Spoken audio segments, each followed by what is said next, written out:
Je m'appelle Tatiana, j'ai 35 ans, je vis à Rovno en Ukraine. Quel est votre travail? Je suis avocate, jurisprudence, depuis déjà 10 ans.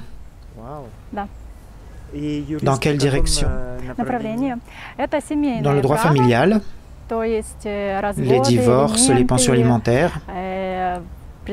Je représente les intérêts des deux parties pour un juge.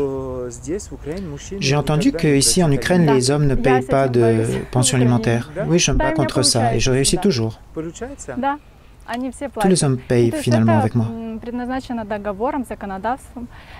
Il faut simplement qu'ils respectent la loi et qu'ils respectent leurs droits leur responsabilité de père. Donc il y a des lois qui protègent les femmes en Ukraine. Oui, il y en a. Et pourquoi alors les femmes ne reçoivent pas de pension alimentaire? Parfois, les femmes ne veulent pas tout simplement aller en cours parce que les hommes leur donnent de l'argent. Et si l'homme arrête de payer, alors elle s'adresse à moi et à ce moment-là, on va en cours pour que l'homme paye de façon régulière.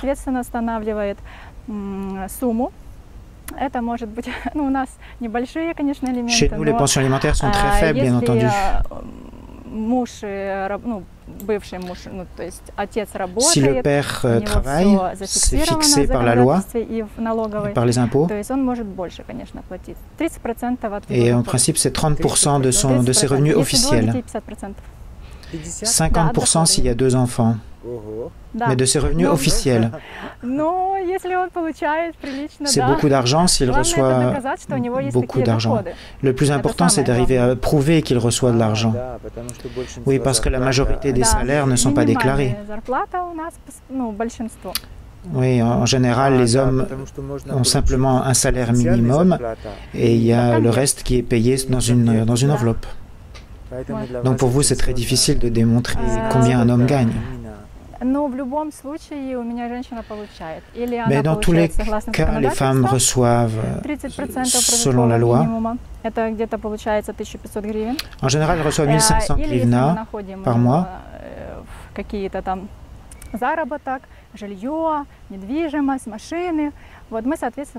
Et si par exemple l'homme a des voitures, des appartements, etc., des revenus sur des choses différentes, il reçoit 30% de ça. Et vous, vous avez eu des divorces? Oui, bien sûr.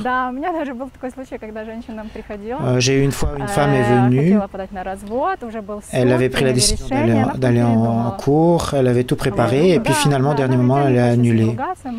Elle a dit qu'elle ne voulait pas se disputer avec son ex-mari. Ça arrive très souvent que la femme change d'avis au dernier moment. Non, mais je demande pour vous, vous avez déjà eu un divorce? Vous avez déjà été marié? Oui, j'ai été mariée. J'ai eu un divorce, mais on ne s'est pas séparés en cours. Tout s'est fait à l'amiable, aux axes. Tout était très simple. En quelques minutes, on a réglé tout ça. Donc, tout s'est passé sans conflit. Oui, on échange.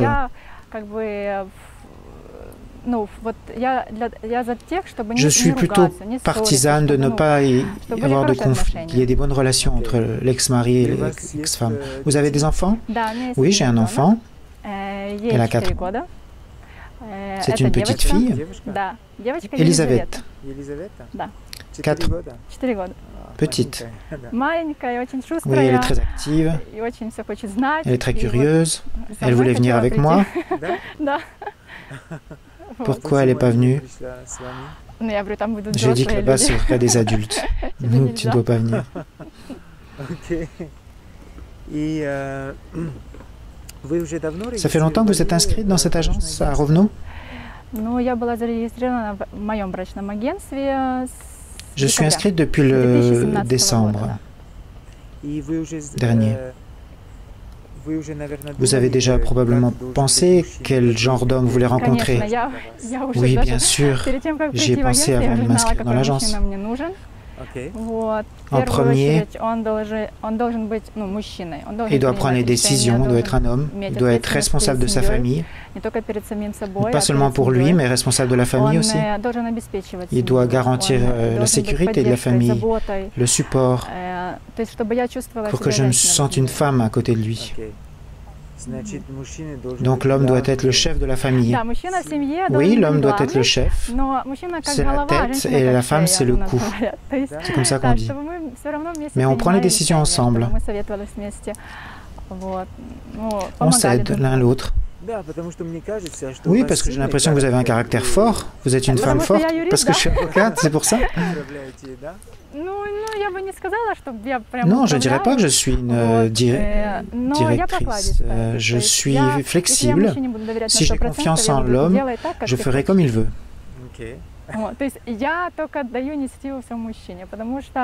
Je donne des forces à l'homme. Oui, je suis leader. À l'école, j'étais leader. À l'université aussi. J'ai bien réussi mes études. Je suis responsable, une fille responsable. Mais parfois, j'ai envie que l'homme prenne aussi des responsabilités. Vous êtes fatiguée d'être une femme forte? Oui, j'ai envie que quelqu'un, un homme prenne la direction. J'ai une sœur, elle a 36 ans. Oui, elle est plus âgée. Elle a une famille, 2 enfants. Ils sont mariés depuis 12 ans. Vous avez des exemples de femmes qui se sont mariées avec des hommes étrangers? Oui, j'en ai beaucoup d'exemples. Et c'est pour ça que je me suis inscrite dans cette agence internationale. Parce que j'ai entendu beaucoup d'histoires intéressanante. J'ai une collègue de travail. Elle a rencontré par un site de rencontre un homme. Elle est partie en Égypte. Et ensuite, ils sont partis en Turquie parce qu'il avait du travail là-bas. Et ils ont un fils ensemble au mois de mai dernier. Elle est heureuse. Elle nous recommande à toutes, nous, ses amis, de faire la même chose. C'est la première fois que j'entends en Turquie. J'ai aussi une copine qui est rencontrée aussi, elle habite en Égypte. Ils vivent ensemble depuis 3 ans. Ils ont même déjà un enfant, elle avait un enfant de 10 ans. Et c'est un homme de l'Égypte, oui.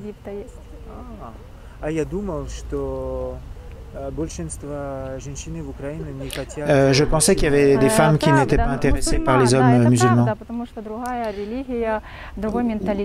Oui, parfois il y a des réticences à cause de la différence de religion et de mentalité. J'ai aussi une copine qui est en Hollande. Elle est partie travailler en Hollande et elle rencontre un Hollandais. Ils se sont rencontrés par le travail et ils ont déjà un enfant. Et vous, vous avez des préférences sur la nationalité de l'homme, le pays? Non, je n'ai pas un cadre défini. Mais j'aime bien le Canada. Je sais que c'est un bon pays, stable. Il y a beaucoup d'Ukrainiens là-bas. Il y a des familles entières qui vivent au Canada. L'Europe aussi, j'aime ses proches. J'aime la mentalité européenne. Ou alors l'Amérique. L'Australie, je crois que c'est trop loin. 20 heures en avion, c'est trop.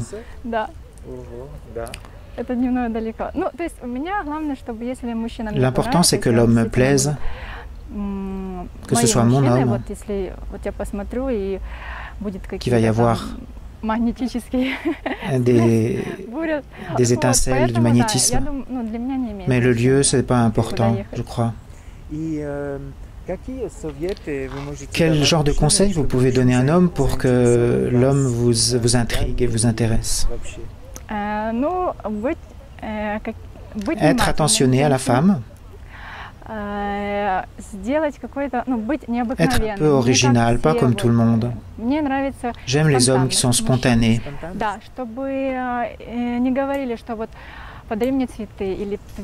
Pas qu'on soit obligé de lui dire qu'il faut acheter des fleurs ou qu'il faut m'emmener au café. Qu'il soit organisateur de la rencontre et de la relation. Que l'initiative vienne de lui. Et moi, je vais simplement faire des petits changements. Dernière question. En dehors du travail, qu'est-ce que vous aimez faire? Quels sont vos hobbies? J'ai fait de la danse toute ma vie. Du danse de ballet, danse orientale. Je fais des danses orientales. J'aime beaucoup étudier les langues étrangères, l'allemand, l'anglais. Je pratique un peu. J'aime passer du temps avec ma fille. On se promène. On va dans des centres pour enfants. J'aime lire. J'ai peu de temps pour cela, mais j'aime regarder des films aussi. Des histoires d'amour, des films historiques. J'aime l'histoire. J'aime aussi les cultures orientales. Le Japon? Non, non. Non, la musique arabe, le turc, tout ce qui est la culture turque. J'ai beaucoup étudié les danses orientales. J'ai étudié le Coran à l'Institut, à l'université aussi. J'aime les lois du Coran. J'aime surtout comment l'homme a une relation avec la femme. Donc vous n'êtes pas contre rencontrer un homme musulman? J'aimerais que les hommes européens se comportent avec les femmes comme c'est écrit dans le Coran. C'est très bien écrit, surtout sur la relation entre l'homme et la femme. Je vous conseille de le lire. C'est très intéressant. Vous pouvez donner des exemples? On élève l'homme dans l'enfance qu'il faut respecter sa mère. Et quand l'homme grandit, il va respecter sa femme en contrepartie. Et aussi, l'homme doit être le chef de la famille. Il doit s'occuper de sa femme. Il doit s'occuper de la famille. La femme crée le confort et l'homme, il assure la sécurité financière. S'il y a des difficultés, la femme crée le confort et l'homme gagne l'argent pour que la femme crée le confort. Ok, je comprends. Et s'il y a des difficultés, l'homme ne doit pas partir et laisser la famille. Il doit s'occuper de la famille. Parce qu'ici, les hommes, dès qu'il y a des difficultés, ils laissent la famille en plan et ils laissent les enfants tout seuls. Ça se produit souvent ici en Ukraine.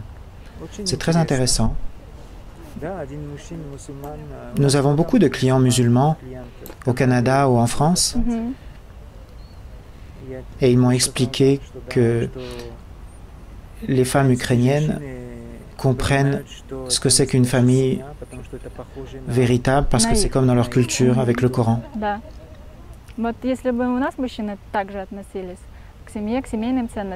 Oui, si les hommes se comportaient comme c'est écrit dans le Coran, ça serait bien. Parce que les hommes pensent seulement à eux. Et ensuite, ils s'occupent de la femme et des enfants. Merci, c'était très intéressant.